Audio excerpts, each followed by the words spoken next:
SIT ముందుకు సోమేష్ కుమార్.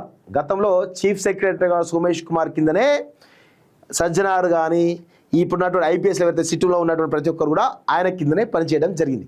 ఇప్పుడు ఆయనే ఎట్లా విచారిస్తారు అనేది పెద్ద ప్రశ్న.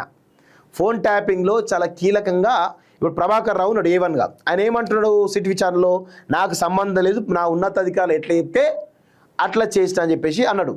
సో ఇప్పుడు ప్రభాకర్ రావు చెప్పిన విషయాలను బట్టే ఇప్పుడు ఇద్దరిని ఎవరిని సోమేష్ కుమార్ను గతంలో పనిచేసేటటువంటి డీజీపీలు వాళ్ళని కూడా పిలిచేటువంటి అవకాశం ఉన్నట్టుగా తెలుస్తోంది. సో ఈరోజు ఈయన రికార్డు చేసేటువంటి అవకాశం ఉన్నట్టుగా తెలుస్తోంది. సో ఫోన్ ట్యాపింగ్ కేసులో సాక్షులుగా మాజీ సిఎస్ సోమేష్ కుమార్, మాజీ intelligence chief statements record review committee phone నెంబర్ల ఆధారంగా ప్రశ్నలు, త్వరలో మరికొంతమంది ఉన్నతాధికారులకు నోటీసులు అంటూ చూస్తున్నాం. సో ఇక ఈ 1 మంత్ కూడా ఫోన్ ట్యాపింగ్ చుట్టే తిరుగుతూ ఉంటుంది. సో చాలా మంది వ్యక్తుల పేర్లు కూడా బయటకు వస్తాయి. ఫోన్ ట్యాపింగ్ కేసులో కీలక పరిణామాలు చోటు చేసుకున్నాయి. గత ప్రభుత్వ హయాంలో చీఫ్ సెక్రటరీగా పనిచేసినటువంటి సోమేష్ కుమార్, మాజీ intelligence chief Naveen Chandru special investigation team విచారించింది. ఈ కేసులో సాక్షులుగా వారి స్టేట్మెంట్ రికార్డ్ చేసింది.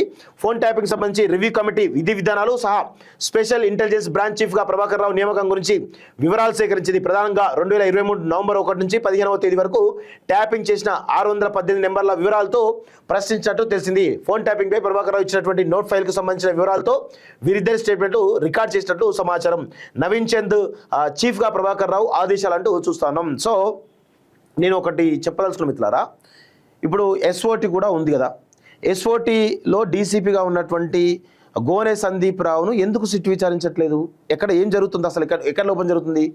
గోనె సందీప్ రావును కూడా విచారిస్తే చాలా విషయాలు కూడా తెలుస్తాయి. ఆయన పేరు కూడా రావాలి. ఆయన కూడా ఈ ప్రభాకర్ రావు, ప్రణీత్ రావు, గోనె సందీప్ రావు, భుజంగరావు వీళ్ళంతా ఒక టీం. సజ్జనార్ గారు దయచేసి గోనె సందీప్ రావును కూడా పిలవండి, పిలిస్తే మీకు కొన్ని విషయాలు తెలుస్తాయి. సో ఆయనకు అసలు ఐపీఎస్గా ఎట్లా ప్రమోట్ చేసారు ఏంటి అవన్నీ కూడా తీస్తే బాగుంటుంది. అవి కూడా చేస్తే ఇంకా చాలా విషయాలు కూడా ఉంటాయి. ఎందుకంటే ఇక్కడ ప్రభాకర్ రావు కింద ప్రణీత్ రావు, భుజంగరావు, తర్వాత రాధాకిషన్ రావు, వీళ్ళంతా కూడా ఈ ఇంటెలిజెన్స్ విభాగంలో ఉండి స్పెషల్ ఇంటెలిజెన్స్లో ఉండి వీళ్ళంతా ఏంటంటే నెంబర్లతో అన్ని సమాచారం అంతా సేకరించి వివరాలను కేసీఆర్ పంపిస్తారు. కేసీఆర్ ఏం చేస్తారు, ఆ యొక్క వీళ్ళని అరెస్ట్ చేయాలని చెప్పేసి SOT పంపిస్తారు. SOTలో ఎవరు ఉంటారు కీలకంగా? ఈ గోనె సందీప్ రావు లాంటి వాళ్ళు ఉన్నారు. సో నేనేమంటున్నాను, గోనె సందీప్ రావు కూడా ఇందులో పార్టే కదా, ఈ ఫోన్ ట్యాపింగ్లో అనే పార్టే. కానీ ఎందుకో ప్రతి ఫోన్ ట్యాపింగ్లో మొదటి నుంచి కూడా గోనె సందీప్ పేరు ఎక్కడ కూడా బయటికి రావట్లేదు. సో ఇప్పటికైనా కానీ సజ్జనార్ గారు బాధ్యతలు తీసుకున్నారు కాబట్టి గోనె సందీప్ రావును కూడా దయచేసి ఆయన కూడా ఫోన్ ట్యాపింగ్లో మీరు చేరిస్తే ఇంకొన్ని విషయాలు కూడా మీకు తెలిసేటువంటి అవకాశం అయితే ఉంటుంది. ఎందుకంటే SOT ద్వారా కొన్ని కేసులు, ఇల్లీగల్ కేసులు డీల్ చేసారు కదా SOT ద్వారా. సో అవన్నీ కూడా తెలుస్తాయి కదా, టాస్క్ ఫోర్స్తో పాటు SOT కూడా ఉంటాయి కదా. SOT గతంలో డీసీగా పనిచేసినటువంటి గోనె సందీప్ రావును విచారిస్తే కొన్ని విషయాలు ఏమైనా తెలిసేటువంటి అవకాశం ఉందో ఒకసారి ఆలోచించమని చెప్పి కూడా నేను కోరుతా ఉన్నాను.